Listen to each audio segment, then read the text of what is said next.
वैसे अस्पताल कभी न जाना पड़े, लेकिन यह कहाँ संभव है। हम सब अपनी उम्र के अलग अलग पड़ाव पर कभी न कभी हॉस्पिटल के चक्कर लगाते हैं। कुछ रोगों में तो ओपीडी में डॉक्टर इलाज कर देता है, लेकिन कुछ मामलों में भर्ती भी होना पड़ता है।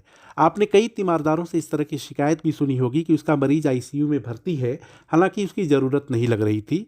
डॉक्टरों के कथित दबाव के सामने उनके पास कोई दूसरा रास्ता भी नहीं, क्योंकि किसी भी सूरत में मरीज की जान बचे वही प्राथमिकता होती है। हालांकि अब बेवजह आईसीयू में एडमिट कराने का दबाव अस्पताल नहीं डाल पाएंगे। स्वास्थ्य मंत्रालय की तरफ से बाकायदा गाइडलाइंस भी जारी की गई है।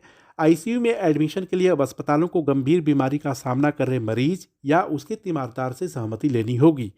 अगर मरीज को भर्ती करना ही पड़ा तो उसके लिए कुछ नियमों को भी ध्यान में रखना होगा। इंटेंसिव केयर यूनिट में रखने के लिए हॉस्पिटल को पर्याप्त कारण भी बताने होंगे।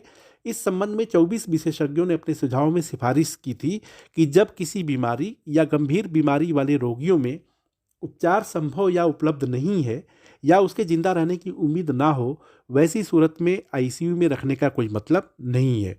गाइडलाइंस में यह भी जिक्र है कि किसी मरीज को आईसीयू में भर्ती करने का मानदंड ऑर्गन फेलियर या ऑर्गन सपोर्ट के लिए होना चाहिए। हेमोडायनेमिक इम्बैलेंस, सांस की परेशानी या गंभीर बीमारी वाले रोगियों को गहन निगरानी के लिए आईसीयू में भर्ती किया जा सकता है। जिन मरीजों में ऑपरेशन या सर्जरी के बाद सांस संबंधी दिक्कत हो, उन्हें भी आईसीयू में भर्ती कर सकते हैं।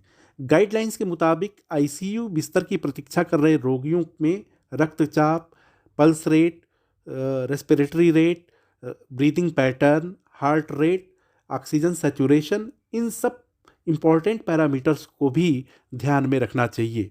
आप हमारे चैनल को लाइक और सब्सक्राइब करें। देखते रहिए इंडिया अड्डा।